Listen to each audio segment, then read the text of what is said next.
بسم اللہ الرحمن الرحیم۔ اس سبق کے اندر بدعت کے بارے میں بتایا جائے گا۔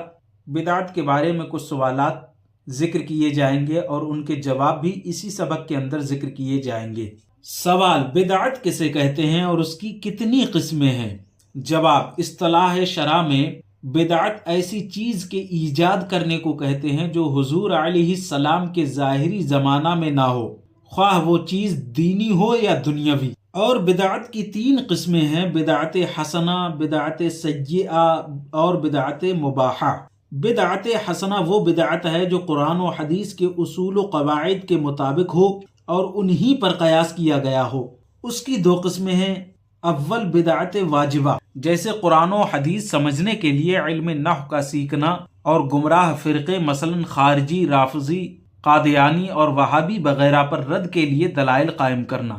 2 بدعت مستحبہ، جیسے مدرسوں کی تعمیر اور وہ نیک کام جس کا رواج ابتدائی زمانہ میں نہیں تھا، جیسے اذان کے بعد صلاۃ پکارنا۔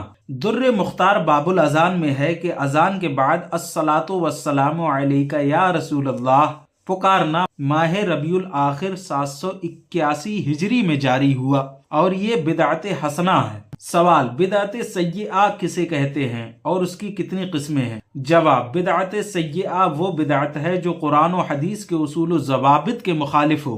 اس کی 2 قسمیں ہیں: اول بدعت محرمہ، جیسے ہندوستان کی مروجہ تعزیہ داری اور جیسے اہل سنت و جماعت کے خلاف نئے عقیدہ والوں کے مذاہب۔ 2 بدعت مکروہہ، جیسے جمعہ اور عیدین کا خطبہ غیر عربی میں پڑھنا۔ سوال: بدعت مباحہ کسے کہتے ہیں؟ جواب: جو چیز حضور علیہ السلام کے ظاہری زمانہ میں نہ ہو اور جس کے کرنے نہ کرنے پر ثواب و عذاب نہ ہو۔ سوال: بدعت مباحہ کسے کہتے ہیں؟ جواب: جو چیز حضور علیہ السلام کے ظاہری زمانہ میں نہ ہو اور جس کے کرنے نہ کرنے پر ثواب و عذاب نہ ہو، اسے بدعت مباحہ کہتے ہیں، جیسے کھانے پینے میں کشادگی اختیار کرنا اور ریل گاڑی وغیرہ میں سفر کرنا۔ سوال: حدیث شریف کل بدعت ضلالۃ سے کون سی بدعت مراد ہے؟ جواب: اس حدیث شریف سے صرف بدعت سیئہ مراد ہے، اس لیے کہ اگر بدعت کی تمام قسمیں مراد لی جائیں جیسا کہ ظاہر حدیث سے مفہوم ہوتا ہے تو علم فقہ اور صرف و نحو وغیرہ کی تدوین اور ان کا پڑھانا سب ضلالت و گمراہی ہو جائے گا۔ سوال: کیا بدعت کا حسنہ اور سیئہ ہونا حدیث شریف سے بھی ثابت ہے؟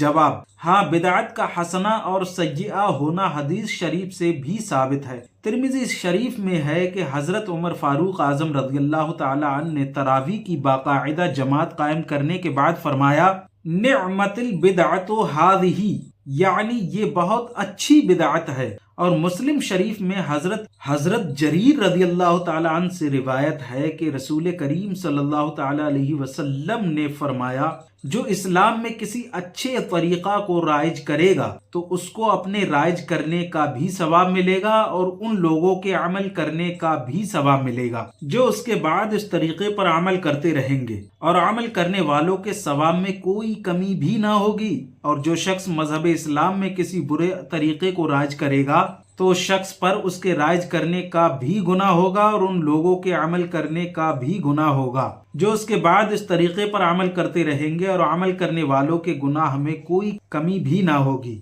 سوال: کیا میلاد شریف کی محفل منعقد کرنا بدعت سیئہ ہے؟